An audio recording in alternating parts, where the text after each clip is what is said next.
Balaghat news के प्रायोजक है Enigma automobiles, the new age of electric vehicle. मात्र 5 रुपए में 85 किलोमीटर चलने वाली भारत की सबसे स्कूली स्कूटर। फाइनेंस एवं एक्सचेंज की सुविधा उपलब्ध। No petrol, no license, no pollution, no registration, comfortable and eco friendly scooter. संपर्क करें Sunili bike motors, Gondia road, FCI गोदाम के सामने, कोसनी, बालाघाट। Contact detail 9424969460 8770029001।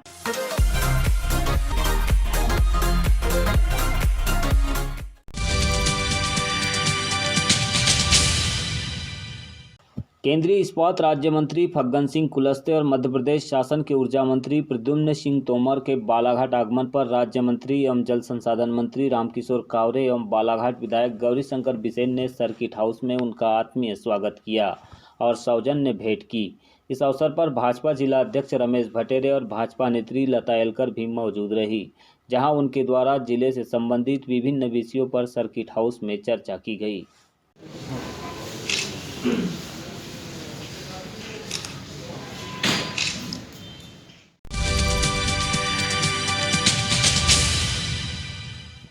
राज्य शिक्षक संघ के प्रदेश अध्यक्ष जगदीश यादव का बुधवार को बालाघाट आगमन हुआ। इस मौके पर शिक्षक संघ पदाधिकारियों ने उनका अभिनंदन किया।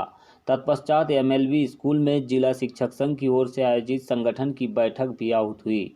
इस बैठक में विभिन्न विषयों पर चर्चा हुई। राज्य शिक्षक संघ के अध्यक्ष जगदीश यादव ने बताया कि 1995 से संघ के द्वारा लगातार शिक्षकों के हित में कार्य किया जा रहा है और आगे भी वे संघर्ष करते रहेंगे। उनकी कुछ मांगों को सरकार ने सशर्त मान लिया है, फिर भी कुछ मांगें ऐसी हैं जिन्हें लेकर सकारात्मक जवाब नहीं मिल रहा है। इसमें कर्मचारियों की पुरानी पेंशन की मांग प्रमुख है। हम चाहते हैं कि सरकार पुरानी पेंशन को बहाल करे। यदि ऐसा नहीं होता है तो शिक्षकों के साथ अन्य विभागों के कर्मचारी एकजुट होकर सड़क पर आंदोलन करने बाध्य होंगे। जरूरत पड़ी तो यह लड़ाई दिल्ली तक भी लेकर जाएंगे। आज हम एक अपने निजी पारिवारिक कार्यक्रम के दौरान इस ज़िले में आने का सौभाग्य प्राप्त हुआ। हम जब किसी ज़िले में जाते हैं, यदि निजी कार्यक्रम में भी जाते हैं, तो हमारे लोगों का इतना अनन्य प्रेम रहता है कि स्वाभाविक रूप से हमारा बैठना उठना हो ही जाता है।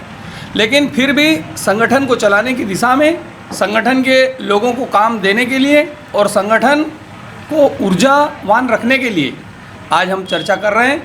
हमने हमारे संघर्षों से 1995 से हमने लड़ाइयाँ शुरू की। आज तक हमने संघर्षों के परिणाम स्वरूप बहुत कुछ पाया है, सब कुछ नहीं पाया है, कुछ चीज़ें बाकी रह गई है, जिसमें एक महत्वपूर्ण है पेंशन वाला मुद्दा। पेंशन को लेकर हमारा संपूर्ण मध्य प्रदेश का कर्मचारी जगत, चाहे शिक्षक हो, चाहे कृषि विभाग के हो, चाहे अन्य किसी विभाग के लोग हो, सारे लोग हम संगठित होकर मध्य प्रदेश की ये लड़ाई हम दिल्ली तक ले जाएंगे। और हमारे जितने भी कर्मचारी हैं, हम कहीं ये बात न करेंगे कि कौन से लोगों को कब नौकरी मिली। हमारा उद्देश्य है कि सरकारी सेवा में है तो उसको पेंशन मिले, चाहे उसको नौकरी 2005 में मिले, 2001 में मिले या 2020 या 21 की नौकरी हो, पेंशन सबको मिले। एनपीएस देश के कर्मचारियों के लिए घातक है, समाज के लिए घातक है। उसको किसी भी कीमत पर सरकार को वापस लेना पड़ेगा और पुरानी पेंशन सरकार को, कर्मचारियों को देना ही होगी। इस उद्देश्य को लेकर आगे की हम लड़ाई अब लड़ने जा रहे हैं। अनुकंपा का मुद्दा है। माननीय मुख्यमंत्री जी से, शिक्षा मंत्री जी से चर्चा हुई है और उसमें शीघ्र उन नियमों को शिथिल करवाया जा रहा है और अनुकंपा नियुक्ति के मुद्दे को हम हल करवा रहे हैं। छठे वेतन की किस्त जो सरकार ने कुछ समय से रोकी थी कोरोना काल के कारण, हम शीघ्र वो छठी किस्त के आर्डर भी करवा रहे हैं। डीए और वेतन वृद्धि रुकी है, उसके लिए भी हम लगातार प्रयासरत हैं। माननीय मुख्यमंत्री जी से मिलकर इन समस्याओं का समाधान करवाने की दिशा में बढ़ रहे हैं। माननीय मुख्यमंत्री जी हमारी बात को मानते हैं तो बहुत अच्छी बात है, वरना सड़क पे आने से कभी भी हमको किसी ने कोई न रोक पाया, न आगे भी कभी रोक पाएगा।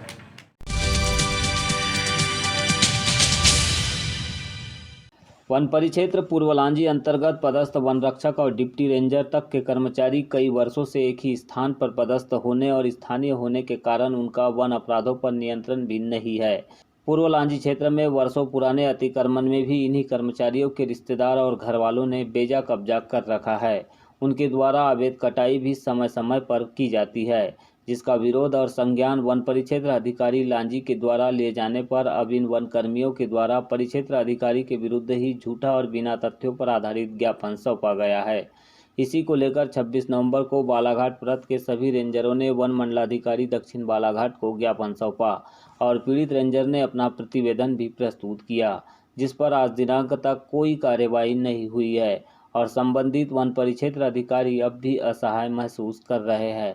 उन्होंने अपने प्रतिवेदन और संघ की ओर से प्रस्तुत ज्ञापन में पूर्व लांजी के वन कर्मचारियों पर घर में बैठकर वेतन लेने और वन्य क्षेत्र में भ्रमण नहीं करने के कारण कुड़प्पा गांव में तेंदुए के फंसने का आरोप भी लगाया है। रेंजर की माने तो अधिकांश कर्मचारी उनके आदेशों को नहीं मान रहे हैं।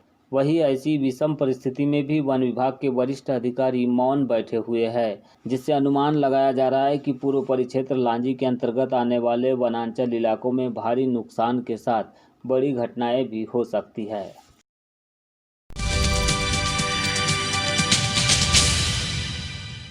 फिलहाल चुनाव की तारीखों का इंतजार नहीं हुआ है, लेकिन निकाय चुनाव के लिए वार्डों के आरक्षण और पंचायत चुनाव की आरक्षण प्रक्रिया पूर्ण होने से संभावित उम्मीदवार दावेदारी के लिए जुट चुके हैं। जिले में पंचायत चुनाव की चर्चा आदिवासी क्षेत्रों में जोर पकड़ने लगी है। खास बात यह है कि गांव के चौक चौराहों पर चुनाव में उतरने को आतुर युवा उम्मीदवार चौपाल लगा रहे हैं। हालांकि मतदाताओं में चुनाव को लेकर अभी भी कोई दिलचस्पी नहीं दिखाई दे रही है। वे खेती किसानी के काम में जुटे हुए हैं।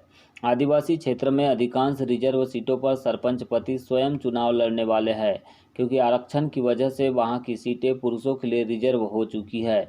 जहां पर वे स्वयं सरपंच रहे हैं, वहां अब अपनी पत्नियों को या फिर अन्य रिश्तेदारों को उतारने का मन भी बना चुके हैं। इसी के चलते पंचायत चुनाव की सरगर्मियां गाँव में तेज हो गई है। फिलहाल इन सभी दावेदारों को चुनाव की तारीखों के ऐलान का इंतजार है। जो आरक्षण में है उसमें तो यहाँ पुरुष है तो आप लड़ेंगे चुनाव? हाँ, लड़ेंगे। तो तैयारी अच्छी है इस बार? अच्छी क्या रहेंगे मुद्दे, क्या रहेंगे आपके इस बार चुनाव लड़ेंगे तो? हम मुद्दा तो देखो यही है कि हमने जो 5 साल में काम करके दिखाया है लोगों के बीच में जी, हमारा वही मुद्दा रहेगा। मैम क्या प्रमुख काम हुए हैं आपके गांव में? अब देखो प्रमुख काम हमारे यहाँ लघु तालाब से मेड़बंधान है, पीएम आवास हैं और जैसे रोड हैं सुदूर रोड, इसमें काफ़ी हमारे यहाँ इस बार काम हुआ है।